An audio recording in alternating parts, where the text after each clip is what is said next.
strengthen the hand of the army because they can now point to the enemy without rather than the enemy within. Yes, absolutely. Yesterday's protests in Tahrir Square were called Back on Track. It was the Friday of putting the revolution back on track because it was felt that the army had hijacked the revolution and had done some cosmetic reforms, but was really putting the country back into a situation which was before with Mubarak. So the incident with the Israeli embassy yesterday, in a way, takes the issue off track.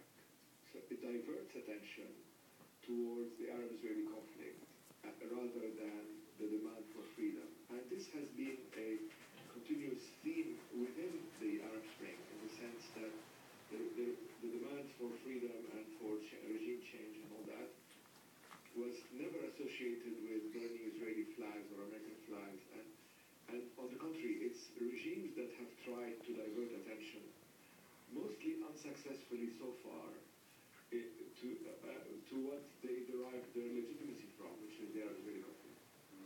I suppose one of the problems with that analysis is that Egypt, I suppose the Jordanians to some degree as well, but Egypt were willing to sustain a lot of political damage by not quite cozying up to the Israelis, but signing a series of peace accords and peace deals down the years, down the decades.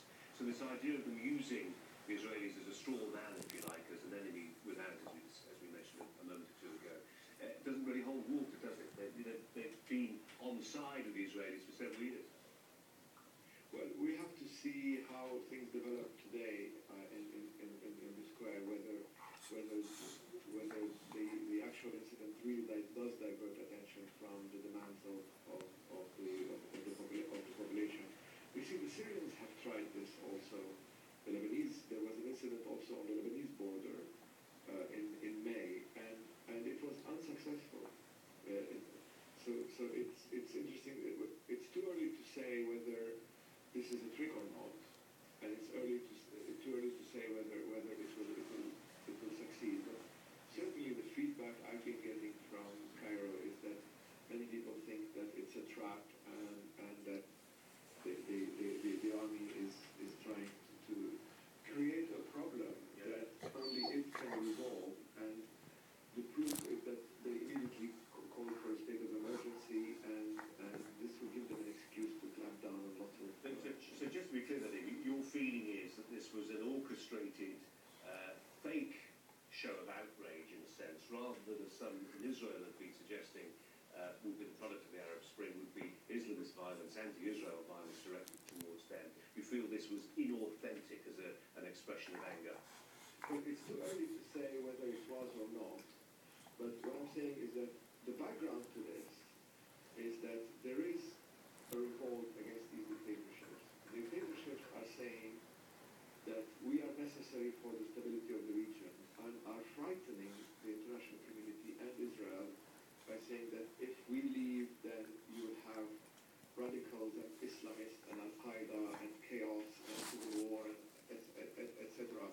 And Israel has been falling into that trap in the sense that they've been saying we prefer the devil we know to the devil we don't know, and they're very, very hesitant in accepting the new mood in the region as something that is desirable and to its advantage.